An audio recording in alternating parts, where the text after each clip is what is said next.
ஒண்ணு நம்பிக்கை. நம்பிக்கை அப்படிங்கிறது எத பேஸ் பண்ணி வருது? செயல் மட்டுமே. ஒரு கர்மயோகிங்கிறவன் செயலின் வடிவா மாறினவன். அவன் அங்க காணாம போயிருவான், செயலா இருப்பான். அவன் தான் கர்மயோகி. அதுக்கு ஸ்ரத்தா அப்படிங்கிறது யூஸ் ஆகுது.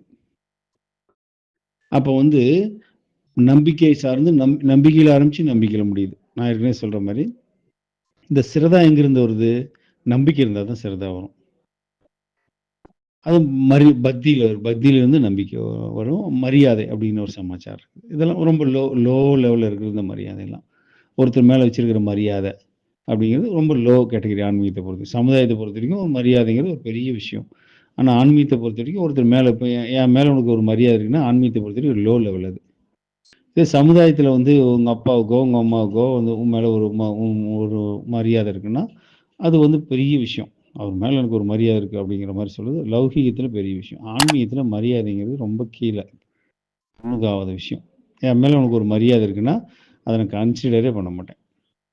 அது எப்ப வேணாலும் மாறும். அந்த மரியாதை எத பொறுத்து மாறும்னா, செயல பொறுத்து மாறும். உனக்கு ஒரு ரூ. 1000 காசு கேட்குறான்னு வச்சுக்க, மச்சான் அத குடுத்தீங்கன்னு வச்சுக்க, நீ ஆஹா ஓஹோம்மா. இப்ப எங்க அம்மா என்கிட்ட வந்து எதாவது கேட்கறதெல்லாம் நான் செஞ்சு குடுத்தேன்னா, என் மேல பெரிய மரியாதை இருக்கு. மச்சான்னு.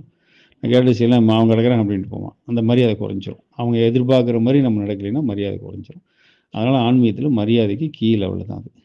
அது அடிப்படைன்னு கூட சொல்ல முடியாது. லௌகீகத்திலிருந்து மாறி ஆன்மீகத்தில வரதுக்கு ஒரு மரியாதை. முதல்ல மரியாதை ஏற்படுது என் மேல உனக்கு.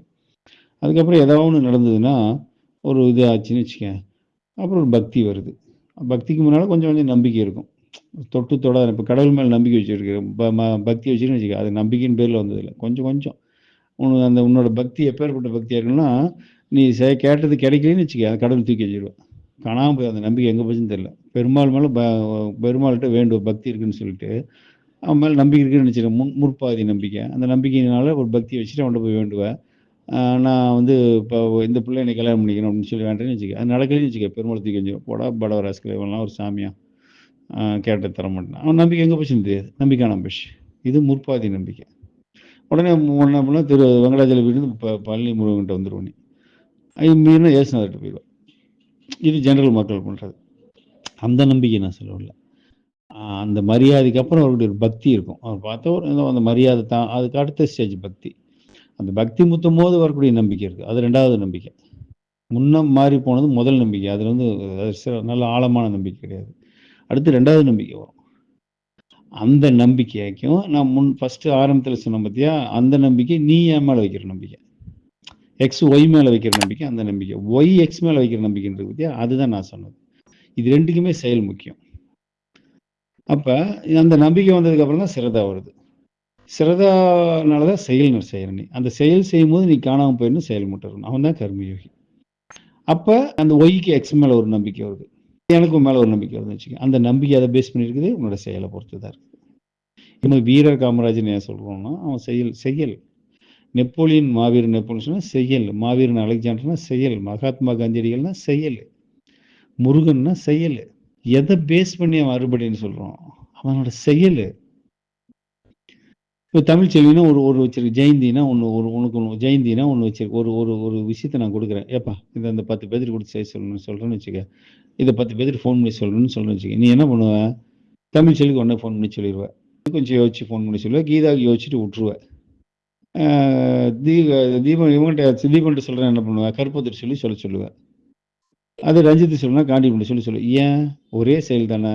ஏன் எல்லாத்தையும்? ஏன்னா அவங்க ஏற்கனவே உனக்கு நடந்த செயல் அந்த மாதிரி பதிவு செய்யப்பட்டிருக்கு. அப்போ செயலை பொறுத்து தான் நீ யார்கிட்ட என்ன பண்ணணும். அவங்க தீபன் எப்படி செயல்பட்டான், ஜெயந்தி எப்படி செயல்பட்டா, ரஞ்சித் எப்படி செயல்பட்டாங்கிறத பொறுத்து தான் அவங்கள பற்றின ஒரு நம்பிக்கையோ சமாச்சாரம் உங்கள்கிட்ட இருக்குது. அதுக்கு மாதிரி நீ மூவ் பண்ணுற.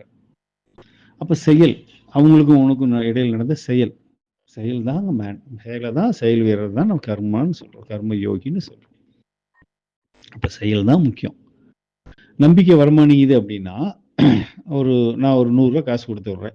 100 தடவை உங்கள்கிட்ட கொடுத்துட்றேன். 100 தடவை நீ தொலைச்சிட்டு வர. நான் வேண்டாம் உங்கள் அம்மாவை எடுத்துக்க, இல்லை யாரோ ஒரு சமாச்சாரத்தை எடுத்துக்க. உங்கள்கிட்ட கொடுத்து விட்றாங்கன்னு வச்சுக்க. ஒரு 100 தடவை கொடுத்து 100 தடவை வேணாம், 10 தடவை வேணாம்ப்பா, 4 தடவை ஆயா உனக்கு வந்து பால் வாங்கிட்டு வர சொல்லி காசு கொடுக்குதுப்பா. நீ தொடர்ந்து 3 நாள் தொலைச்சிட்டு வரப்பா. தொலைச்சிட்டு வந்துடுற. காசு தொலைஞ்சி போச்சு ஏன்னு. அப்போ இது உன்னோட செயல். 4வது நாள் ஆயா உன்னை நம்புமா? 3 தடவை தான். 3 தடவை ஆயா பொறுத்தவரைக்கும் 2 தடவை. மொத நாள் தொலைச்சுன்னா, நேத்தே தொலைச்சுப்புட்டேன்னு சொல்லும். அப்ப உன் மேல இருக்க நம்பிக்கை எத பேஸ் பண்ணி வருது? செயல பேஸ் பண்ணி வருது. நீ செய்யக்கூடிய செயல் தான் உன் மேல நம்பிக்கை கிரியேட் பண்ணும். என் மேல உனக்கு எப்படி நம்பிக்கை வந்துச்சு? நான் செய்யக்கூடிய செயல். என்னமோ ஒண்ணு பண்றான் இந்த ஆளு செலவழிங்கன்னா, உள்ளுக்குள்ள ஏதோ ஒரு அனுபவம், ஏதோ ஒரு ஆனந்தம் ஏற்படுது. அப்ப இவன் மேல ஒரு நம்பிக்கை வருது. அப்ப நான் செய்யக்கூடிய செயல் தான் என் மேல உனக்கு நம்பிக்கை உண்டு பண்ணுச்சு. அதே மாதிரி நீ செய்யக்கூடிய செயல் தான் உன் மேல எனக்கு நம்பிக்கை உண்டு பண்ணும். எக்ஸ் ஆர் ஒய் யார் நான் நீ நானுங்க வச்சுக்கிட்டோம். எக்ஸ் ஆர் ஒய் எது வேணாலும் வச்சுக்கலாம் இந்த இடத்துல. யாரை வேணாலும் இந்த இடத்துல தூக்கி நீ போட்டுக்கோ. காண்டிபன் செய்யக்கூடிய ஒரு செயல் தான் ஜெயந்திக்கு காண்டிபன் மேல நம்பிக்கை தரும். காண்டிபன் 4 மணிக்கு ரெடியா இருங்க ஜெயந்தி, நான் வந்து பிக்கப் பண்ணிக்கிறேன்னு சொல்லிட்டு ஒரு நாள் அது வெடி ரெடியாக குந்திருக்குன்னு வச்சுக்க. 8 மணி ஆகி 10 மணி 12 மணியா வரலன்னு வச்சுக்கோ. 4 மணிக்கு வரன்ட்டு சாயந்தரம் 4 மணிக்கு வாங்க சடுதி கூட்டு போறேன்னு சொல்லிட்டு வெளியால் 4 மணிக்கு வந்தாருன்னா, காண்டிபன் மேல அடுத்த தடவை சடுதிக்கு வரும்போது ஜெயந்திக்கு நம்பிக்கை வருமா? அல்ல மறந்துட்டேன்னு சொன்னாருன்னா காண்டிபன் மேல ஜெயந்திக்கு நம்பிக்கை வருமா? செயல். நம்பிக்கைக்கு காரணம் செயல். நான் வாங்கப்பா சடுதியில் உங்க ஆனந்த் தரன்னு சொல்லிட்டு ஒண்ணுங்களாம் தீரி கொடுத்துட்டு அப்படி கொட்டாய் இப்படி தூங்க வச்சுட்டு எல்லாரும் கண்ண மூடிக்கு வாருங்கன்னு சொல்லிவிட்டு நானும் கண்ண மூடிட்டு உட்காந்துட்டு தூங்கி தான் வச்சுக்க. என் மேல உனக்கு நம்பிக்கை வருமா? அப்ப அங்க என்ன செயல்? நம்பிக்கைக்கு பேசு செயல். உனக்கு என் மேல நம்பிக்கை வரணும்னா நான் செய்யக்கூடிய செயல் உனக்குள்ள ஏதோ ஒன்று பண்ணியிருக்கணும், ஒரு மாற்றத்தை உண்டு பண்ணியிருக்கணும். அந்த மாற்றத்தினால என் மேல ஒரு மரியாதை வந்திருக்கும். அந்த மரியாதை பக்தியா மாறி இருக்கும். பக்தி நம்பிக்கையா மாறி இருக்கும். நம்பிக்கை சிரதாவை கொடுத்துருக்கும். சிரதானால நீ கர்மியை செயல்பட ஆரம்பிச்சிருக்கிற மாற்றம்னு சொல்லி.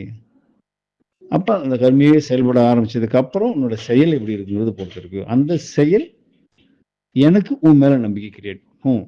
நான் செஞ்ச செயல் எப்படி உனக்கு நம்பிக்கை கிரியேட் பண்ணிச்சோ அந்த மாதிரி நீ செஞ்ச செயல் எனக்கு நம்பிக்கை கிரியேட் பண்ணும். ஸோ முதலும் கடைசியில அந்த நம்பிக்கை அப்படின்னு ஒரு விஷயம் இருக்கு. அப்படி இருக்கையில என்னை நம்ப மாட்டேங்கிறாங்கன்னு ஃபீல் பண்ணா என்ன பிரயோஜனம்? அப்ப நம்ம செயலை மாத்தினா தானே அவங்க நம்மளை நம்புவாங்க. தொடர்ந்து 3 நாளா பால் வாங்கிட்டு கொடுக்குற காசு நீ தொலைச்சிட்டு வர. ஆயா எப்படி உன்னை நம்பும்? யோசனை பண்ணு. ஒரு சடோரிக்கு லேட்டா போயிருந்தாருன்னா கண்டிப்பாக பரவாயில்ல. அடுத்தடுத்து 3 மாசம் சடோரிக்கும் ஜெயந்திக்கு 4 மணிக்கு வரேன்ட்டு அவர் கால் தான் போறாரு. அடுத்த சடோருக்கு நேரமாக ஒரு 4 மணிக்கு ஷார்ப்பாக வந்தாலும் கூட ஜெயந்தி என்ன நினைக்கும்? இந்த ஆள் இப்படி தான் 3 சடோரியா அப்போ நம்ம போய் ரெடியாகி வாசப்பள்ளியே குந்திருக்க வேண்டியது. வந்தோடனே ரெடி ஆகிக்கலாம் போ, எப்போ வரணும் வரட்டும்னு படுத்திருக்கோம். நம்பிக்கை போயிடுச்சு. ஏன்னா செயல். அப்ப செயலை மாற்றணும். செயலை தான் நம்ம கர்மான்னு சொல்றோம். செய்யக்கூடிய முறை தான் யோகம்னு சொல்றோம்.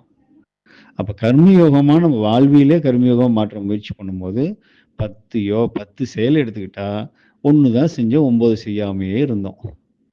அப்ப எங்க பெருசா நம்மள நம்ப வேண்டிய சூழல் இல்லாத ஒரு அப்படியே ஒரு சமுதாயத்துல ஓடிட்டு இருந்தோம். அம்மாகிட்டயோ அப்பாகிட்டயோ அப்படி கம்பெனில அப்படியே ஓடி ஏமாத்திட்டு தெரிஞ்சுட்டு இருந்தோம்.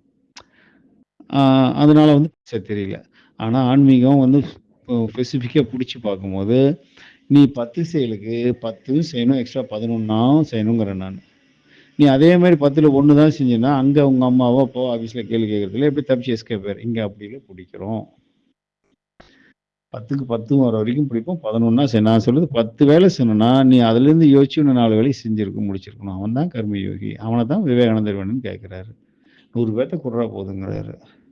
10ல் 9 செய்யறோம்னா நம்ம நாட்டுல 120 கோடி பேர் இருக்காங்க. அவனை வச்சுட்டு மணி ஆட்ட முடியும், சாணி கூட தட்ட முடியும். தினந்தோறும் வரணும்னு நீ பாக்குற. எத்தனை முட்டா பையன் வரான். அவனை வச்சுட்டு என்ன செய்ய முடியும்? நேற்று ஒருத்தன் வந்தானே பார்த்தீங்களா? கீழே எம்சென்ட் ஒரு இன்ட்டு குமிச்சு வச்சிருக்கோம். எம்சென்ட் 10 தட்டு போறான் மொட்டை மாடியில். நம்ம மெனக்கெட்டு கொண்டு மேலே வச்சிருக்கோம். அந்த எம்சென்ட் தூக்கிட்டு வரான். சிமெண்ட் மூட்டைனா மேலே போய் தூக்கிட்டு மெனக்கெட்டு நீ 17 மூட்டை நீ இங்கே தான் நீ தூக்கிட்டு மேலே போட்டீங்க சிமெண்ட். அந்த சிமெண்ட்டும் இப்படி தூக்கிட்டு கீழே வரான். இவனை வச்சுட்டு இந்தியாவை மாற்ற முடியும்? யோசனை பண்ணி பாரு. இவனை வச்சு நம்ம வீட்டில் இருக்க நம்ம பில்டிங்கை ஒரு ரூம் ஸ்ட்ரக்சரே கூட மாற்ற முடியாது. இவனை வச்சு இந்தியா எப்படி மாற்ற முடியும்? 120 கோடி பேர் இருக்கிறான் இந்தியாவில். 600 கோடி பேர் இருக்கான் உலகம் ஃபுல்லாக. இப்போ 700 கோடி ஆகிப்போச்சு. என்ன பண்ணணும்னு வச்சுக்கிட்டு இனப்பெருக்கத்தை தவிர ஒன்றும் திம்பான் திப்பில் வைப்பான், தூங்குவான். 3 தான். நல்லா திம்பான், தூங்குவான். அத்தியாவசிய தேவை இது. நல்ல வயிறு பசிக்கு பச்சை சாப்பாடு வேணும், சாப்பிட்ருவான். சாப்பிட்டு முடிச்சோன்னா தூக்கம் வரும், தூங்கிடுவான். சாப்பாடும் தூக்கமும் கிடைச்சிச்சுன்னா இனப்பெருக்கம் பண்ணுவான். இதுதான் மேட்ரு. இதான் மாடு ஆடு எல்லாம் செஞ்சு மனுஷனாக தான் செஞ்சிட்டு இருக்கிறான். ஆடு மாடெல்லாம் இங்கே ரோட்டில் போகிற காட்டுக்குள்ள கடிச்சு தின்னுபிடுது. புல்லை தின்னுபிடுது, புளி போய் மாடு அடிச்சு ஏதோ ஒன்று. ஆனால் மனிதனுக்கு கொஞ்சம் வளர்ந்துட்டான் அப்படின்னாலும் பிடிச்சி திங்க முடியாது. இன்னும் காட்டில் இருக்கவங்களாம் மலையில் கொல்லிமலை இருக்கான், நான் வேட்டையாடி தின்னுட்டு இருக்கான். மாடு வளர்த்துறான், ஆடு வளர்த்துறான், கோழி வளர்த்துறான், அடிச்சு தின்னுறான். காட்டில் பழங்கள்லாம் அடிச்சு. இப்போ நம்ம சிட்டியில் என்ன பண்ண முடியும்? ஒன்றும் பண்ண முடியாது. ரோட்டில் போகிற நாயும் அடிச்சு திங்க முடியாது. அது எப்படி உரிக்கிறதுன்னு கூட தெரியாது. அந்த நாலேஜும் நமக்கு கிடையாது. தெருநாய் அடிச்சு கூட நம்மளால சாப்பிட முடியாது. விவசாயம் பண்ணி 2 உளுந்து, கடலை விதை அதை ஒரு வாழைக்காயோ, ஒரு வெண்டைக்காயோ அது அது அந்த அளவுக்கு வக்கு இல்ல நமக்கு. அப்போ வந்து ஏதோ ஒரு பக்கம் நம்ம போய் இதை வாங்கி தான் திங்க வேண்டிய சூழல் இருக்கும். அப்போ அது காசு வேணும். அப்போ ஏதோ ஒரு தொழில் காசு எவன் கொடுத்தாலும் சரி அந்த தொழில் செய்கிறோம். அது நமக்கு என்ன டேலண்ட் இருக்கோ அவன் வந்து சிமெண்ட் மூட்டை தூக்க வரான், நீ கம்ப்யூட்டரில் தட்டிட்டு இருக்க, அவ்வளோதான். காசுக்காக வேலை செய்கிறோம். எந்த வேலைனாலும் சரி, யாருக்கு நல்லதா கெட்டதா ஆபத்தா அதை பற்றிலாம் கவலையே இல்லை, காசுக்காக ஒரு வேலை செய்கிறோம். ஏன்னா காசு வந்தால் தான் வெண்டைக்காய் 2 வாங்கி திங்க முடியும், தின்னாதான் தூங்க முடியும், தூங்கி எழுந்தா தான் இனப்பெருக்கம் பண்ண முடியும். இது 3 அத்தியாவசியம். திங்கிறது, தூங்குறது, இனப்பெருக்கம். இப்படி தான் மனிதனோட வாழ்க்கை போயிட்டு இருக்குது. இதுதான் மிருகம் எல்லாம் செஞ்சுருக்கு. தானா ஒரு இரையை வேட்டையாடி தின்னுக்கு. நமக்கு அது வக்கு இல்லாதனால அதுக்கு தான் நம்ம படிப்புங்கிறோம், அறிவுங்கிறோம், ஆர்ஐவிங்கிறோம், ஐஏஎஸ்ங்கிறோம், ஐபிஎஸ்ங்கிறோம், பிகாம்ங்கிறோம், பிஎஸ்சிங்கிறோம், பிடெக்குங்கிற, கலிஃபோர்னியா போகிறோங்கிற, அது என்ன நெதர்லாந்து போகிறோங்கிற. இதன் நோக்கம் என்ன? நீ நெதர்லாந்து போ, அமெரிக்காவுக்கு போ, இதன் நோக்கம் என்ன? பணம் தானே. பணத்தின் நோக்கம் என்ன? சாப்பாடு தானே. சாப்பிட்டோன்னு எனக்கு தூக்க தானே போகிறோம், தூங்கணும்னு நினைப்போறது தானே போகுது, காமனூர் வெளியே வர தானே போகுது. இங்கேயே அங்கேயே அலைய முடியல. அந்த காமனூருக்கு அவசரப்பட்டு கல்யாணத்தை பண்ணா வாழ்க்கையே தொலைச்சு நிம்மதியாக போய் தொலைச்சிருண்டா அப்படின்னு கொஞ்சம் அறிவு இருக்கிறனால தான் கல்யாணம் பண்ண பண்ணிக்கிறோம். ஒரு காமத்தை போக்குறதுக்கு ஒரு கல்யாணத்தை பண்ணால் வாழ்க்கையை குட்டிச்சவர் ஆகி போயிடும்னு தெரிஞ்சு தானே கல்யாணம் பண்ண பண்ணிக்கிறோம். அப்புறம் இதுக்குள்ளேயே தான் வளர்ந்துட்டு இருந்தேன். எப்படி நம்பிக்கைங்கிறது அந்த புறத்துல இருந்து இந்த புறத்துக்கு ஒரு நம்பிக்கைக்கு இடையில இவ்வளோ ஜேர்னி இருக்கு. இது எல்லாமே செயலை பொறுத்து மட்டும்தான் இருக்கு. செயல் தான் முக்கியம். அதனால தான் ரவுண்டை ஃபில் பண்ணு சொல்லிகிட்டே இருக்குது. ரவுண்டு ரொம்ப முக்கியம். நீ 10 சேலை செய்றியா, 50 சேலை செய்றியா, 2 சேலை செய்றியாங்கலாம் முக்கியமே இல்லை. ஒன்று எடுத்தாலும் உருப்படியே செய். ஒன்றே செய், அதை நன்றே செய், அது இன்றே செய்ங்கிறது பழமொழி. சும்மா இல்லை, ஒவ்வொன்றும் பெரியவங்க பார்த்து சொல்லி வச்சு. அப்போ நம்ம அப்படி இருக்கிறோமா? சோறு தானே வேவாது.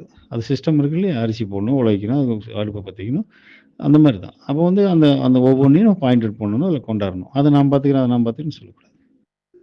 அப்போ அந்த நேரத்துக்கு மறந்துடும், நம்ம கோட்டை விட்டுருவோம். அதனால் செயல்ங்கிறது ரொம்ப ரொம்ப முக்கியம். நம்பிக்கைங்கிறது பேஸ் பண்ணி தான் லைஃப் இருக்குது. அந்த நம்பிக்கையே செயலை பேஸ் பண்ணி தான் இருக்குது. செயலை தான் கர்மான்னு சொல்கிறோம். அந்த செயலை தான் கர்ம யோகம்னு சொல்கிறோம். கர்ம யோகங்கிறது நம்ம நினைக்கிற மாதிரி இல்லை. முழுசாக என்னைக்கு ஒருத்தன் கர்மயோகி ஆகிறானோ அன்னைக்கு அவன் என்லைட்டட் ஆயிடுவான். அவ்வளோதான் மேட்ரு. என்ன புண்ணியம் செய்தேனோ